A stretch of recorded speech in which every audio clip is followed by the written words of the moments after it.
Saudara, sejumlah lembaga survei telah merilis hasil hitung cepat Pilpres 2024, termasuk Litbang Kompas. Berdasarkan hasil hitung cepat, pasangan calon nomor urut 2 Prabowo Subianto dan Gibran Rakabuming Raka menorehkan angka paling tinggi dibandingkan dua paslon lain. Di wilayah mana saja Prabowo Gibran unggul? Sudah bergabung bersama kami peneliti senior Litbang Kompas, Bambang Setiawan. Selamat pagi, Mas Bambang. Terima kasih sudah gabung.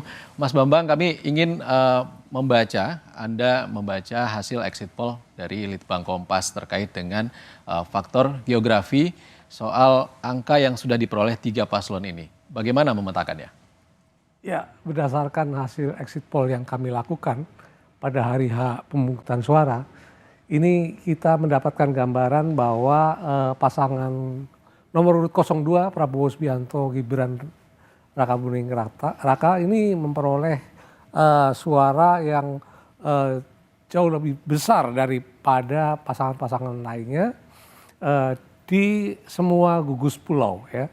Kalau kita lihat di Pulau Sumatera misalnya, perolehan Prabowo Gibran mencapai 54,8%, lalu di Sulawesi bahkan Sulawesi, Maluku hingga Kalimantan itu perolehannya di atas 60% gitu ya.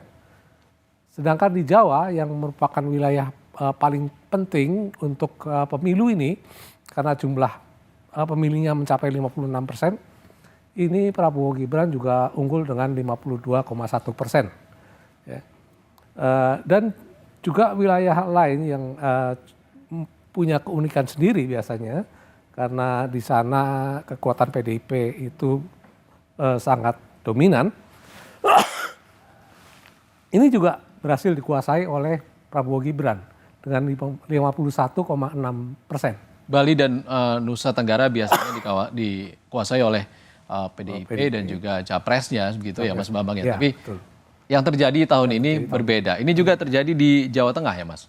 Betul. Jawa Tengah ini dalam survei-survei kami sebelumnya itu seringkali didominasi oleh Ganjar ya. Oke. Terutama. Tapi dalam exit poll kali ini pas hari H ternyata Prabowo Gibran ini. Termasuk survei Litbang Kompas di Desember tahun 2023 lalu masih dikuasai oleh untuk Ganjar. Di Desember ini sudah relatif hampir berimbang. Tapi di survei sebelumnya memang cukup jauh sebetulnya. Tapi ada waktu Januari Februari yang mengakibatkan jadi faktor mungkin ya. Naiknya. Ada banyak faktor yang menyebabkan elektabilitas di Jawa ini elektabilitas Ganjar Mahfud itu drop cukup jauh gitu ya. Ini bisa dibaca nggak sih Mas Bambang kalau terkait dengan peta wilayah perkotaan atau kita lihat agak lebih dalam lagi di Jawa terutama ya. Kalau kita lihat di Jawa sini bagaimana pertarungannya secara khusus misalnya Jawa Tengah dan DIY ini kan wilayah yang sebetulnya menjadi basis utama dari Ganjar Mahfud itu saat ini sudah dikuasai oleh Prabowo Gibran. Nah, sedangkan perolehan dari Ganjar Mahfud di Jawa Tengah ini relatif sama persis dengan survei pada bulan Desember lalu, 30,6%. Jadi relatif Ganjar Mahfud sebenarnya tidak ada perubahan ya, di Jawa selama sebulan, 2 bulan ini. Tetapi yang kemudian menjadi lebih masif mendapatkan suara besar ini adalah Prabowo Gibran. Jadi ini berhasil mengambil ceruk-ceruk lainnya terutama untuk dari mereka yang waktu itu belum menentukan pilihan. Swing voters. Ceruk suara pemilih bimbang, pemilih ragu di Jawa Timur inilah yang diambil oleh Tengah dan juga Jawa Tengah. Relatif hampir sama di semua wilayah itu pada akhirnya mengarah ke 02. Oke. Kalau untuk Jawa Barat seperti apa, Mas Bambang? Ya, Jawa Barat ini kan salah satu pemilih tertinggi di Indonesia. Betul. Jawa Barat ini memang sebetulnya dari awal sudah menjadi wilayah yang dikuasai oleh Prabowo Gibran gitu ya. Jadi tidak heran kalau ini juga dimenangkan oleh pasangan 02 ini. Nah, yang juga unik di sini adalah Jakarta. Di Jakarta itu dalam survei kami di Desember itu Anies masih unggul di situ. Anies unggul dari Prabowo Gibran. Dari Prabowo Gibran Ya. dan tentu saja di Nah, Ganjar sekarang Mahfud. kita lihat perolehan yang saat ini Prabowo Gibran di atas dari pasangan Anies Muhaimin. Dan pada survei Litbang Kompas Desember tahun lalu 2023 akhir posisi dari Anies Muhaimin masih unggul di Ya, Jakarta. masih unggul di Jakarta waktu itu. Masih unggul tipis ya. Sekarang ini yang lebih unggul pasangan Prabowo Subianto. Oke. Dan itu apa yang diambil oleh pasangan Prabowo Gibran di Ceruk Suara Jakarta ini kan sebenarnya diungguli oleh Anies Muhaimin selama ini. Relatif Hasil sebetulnya mengambil dari masa yang bimbang itu. Masa yang bimbang saat itu. Jadi lebih pasti sekarang ini. Persentase masa yang bimbang cukup besar saat itu. Kalau bulan Desember kan 28% itu. Kalau sekarang ini sekitaran 12%. Pemilu berlangsung. Artinya tinggal 12% suara. 12% itu sebetulnya karena ini udah pemilu, jadi cenderung mereka yang merahasiakan pilihannya tadi. Merahasiakan pilihannya, bukan bimbang lagi. Gitu Bukan ya. bimbang lagi. Tidak memberikan keterangan kepada Tidak memberikan keterangan. survei exit poll. Oke, Mas Bambang ini terkait angka yang sangat unik gitu ya. Kalau kita bisa membaca alasannya atau faktornya apa saja sih sebenarnya? Ya ini perubahan yang luar biasa ya, masif ya. Mungkin banyak juga yang tidak menyangka bahwa hasilnya akan begitu tinggi untuk pasangan Prabowo Gibran. Tapi tentu saja ada dinamika politik yang turut berpengaruh ya di sini. Terutama kalau kita lihat lebih jauh misalnya kita kaitkan dengan faktor Jokowi atau Jokowi efek di sini ya. Di sini mereka yang puas ya terhadap pemerintahan Jokowi itu cenderung menjatuhkan pilihannya ke Prabowo Gibran. Ini angkanya yang muncul sekarang ini sampai 62,6%. Ya. Jadi mereka yang puas cenderung menjatuhkan pilihannya kepada 02. Ini angka ini berbeda sangat signifikan dari bulan Desember, survei kami bulan Desember tahun lalu. Di mana angkanya masih di kisaran 40-an. 40% mereka yang puas terhadap kinerja pemerintahan Jokowi itu memang sudah mendukung Prabowo Gibran. Tetapi pada hari H pemilu naiknya makin tajam lagi. Jadi makin solid mereka yang artinya puas. Ada perpindahan suara dari pasangan kebanyakan Ganjar. Bukan perpindahan lagi, tetapi menjadi lebih pasti. Orang yang bimbang tadinya, apakah saya memilih 02 atau 03, kebanyakan itu yang bimbang di antara itu. Lalu pas hari H, mereka yang bimbang menetapkan pilihan kebanyakan ke 02. Itu kalau hasil dari periode November Desember dengan hasil yang dipublikasi oleh Litbang Kompas pada Desember. Lalu sepanjang awal tahun ini, Januari Februari masa kampanye, apalagi kampanye akbar, itu yang menjadikan ada perubahan yang sangat signifikan, Mas Bambang. Ya itu salah satu saja, hal-hal lain tentu didukung oleh masifnya pergerakan Prabowo Gibran ini baik oleh mesin mereka sendiri di berbagai wilayah, ya, terutama di Jawa dan kita lihat juga sangat intensif itu di Jawa Tengah. Itu juga didukung oleh tentu kita bisa secara kasat mata melihat bagaimana Bapak Presiden Jokowi seringkali turun lapangan di Jawa Tengah misalnya kan pada minggu-minggu terakhir ini. Itu tentu memiliki pengaruh yang sangat besar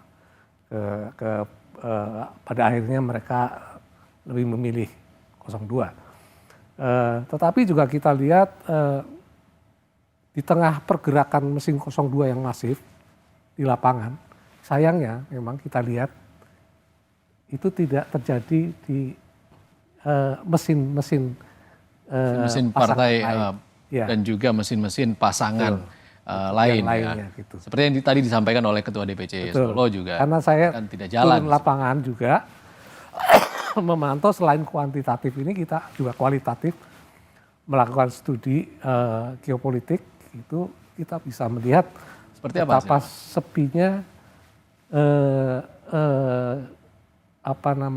relawan-relawan dari pasangan lain yang kerja di lapangan itu jauh lebih sepi daripada yang kita temui di 02 ini. Itu secara kualitatif, apa faktornya kira-kira? Ya, secara kualitatif kita menanyakan kepada orang-orang, misalnya ini siapa saja yang sudah memberikan bantuan atau melakukan pendekatan kepada Anda, gitu ya. Lalu apa saja yang diberikan, kemudian persuasinya seperti apa, lalu mereka bikin jaringannya seperti apa. Itu juga ditanyakan kepada calon pemilih? Kepada calon pemilih. Okay. Jaringan seperti apa yang mereka bentuk ini. Nah, kita bisa melihat bahwa ini kaki-kaki utama dari relawan pada level misalnya kecamatan sampai ke bawah, itu relatif sudah dalam tanda kutip sudah diborong lah oleh 02. Jadi ketika kita lihat kemarin juga di sejumlah TPS itu, kita sulit mendapati relawan saksi dari 03 misalnya. Berada di TPS? Ya, berada di TPS. Ini berbeda dengan apa yang terjadi 2019 lalu? Iya, betul. Ini banyak TPS-TPS yang terlihat kosong dari ini. Saya cek beberapa lokasi begitu. Itu secara kualitatif. Oke. Tapi kondisinya di TPS tersebut ada dari relawan dari Betul. Prabowo Subianto Kalau dan Raka Buming. ini ada misalnya. Oke. Dan cukup aktif juga untuk 01 ini ada. Tapi sayangnya memang terjadi kelangkaan itu untuk relawan 03 yang ada di sebagai saksi di TPS. Oke. Kalau Mas Bambang terkait suara tingkat kepuasan mereka yang puas dengan kinerja Jokowi tadi cukup tinggi untuk pasangan Prabowo Gibran. Ya. Kalau yang tidak tahu terkait dengan kepuasannya terhadap kinerja pemerintahan Jokowi ini juga masih dikuasai oleh Prabowo Gibran. Prabowo Gibran itu begitu. Betul. Nah, agak berbeda situasi buat mereka yang tidak puas di sini. Mereka yang tidak puas memang lebih mengarahkan dukungannya ke pasangan 01 Anies Muhaimin di sana. Jadi hal ini memperlihatkan bahwa pemilih memang berbeda secara diametrikal antara mereka yang puas dengan kinerja Jokowi dengan yang tidak puas. Yang tidak puas cenderung memang terkonsentrasi pada sosok Anies Muhaimin. Sementara yang puas memang makin terkonsentrasi di sosok Prabowo Gibran. Dan ini ada kenaikan terkait mereka yang tidak puas? Yang tidak puas naik. Ya. Baik. Mas Bambang, kalau kita kan tahu ya kalau pemilih terbanyak tahun ini adalah mereka yang berusia dari generasi milenial. Itu kita bisa lihat ini dari Gen Z. Soal demografi pemilih ya, generasi. Nah, kita lihat di sini betapa masifnya ya generasi Z ini yang berusia di bawah 26 tahun. Tahun ini menjatuhkan pilihannya kepada Prabowo Gibran. Itu angkanya sampai 65,9. Padahal di Desember itu masih berkisar di sekitar 50-an lah. Jadi ada kenaikan sekitar 15%. Baik. Lalu sebetulnya juga ini mencerminkan bahwa Prabowo Gibran didukung juga oleh generasi-generasi lain di atasnya. Gitu ya. Hanya memang makin muda generasi itu makin banyak yang memilih Prabowo Gibran. Dan ini semuanya rata ya Mas ya, ada kenaikan relatif rata dari angka pada Desember. Yang terjadi sebaliknya untuk Anies Muhaimin semakin tua generasi, dia makin banyak dapat dukungan dari kalangan yang lebih tua. Gitu. Ya, kembali lagi kita tegaskan kalau hasil exit poll ini bukanlah hasil Bukan hasil dan tidak mempengaruhi hasil resmi yang akan disampaikan oleh KPU. hanya Dan sebagai pengawasan sebagai demokrasi pengawasan demokrasi dan juga gambaran untuk publik sementara untuk publik bagaimana hasil pemilu 2024 ini. Baik, terima kasih Mas Bambang sudah bergabung bersama kami di Terima kasih, laporan khusus sama-sama, hari Mas ini. Terima kasih.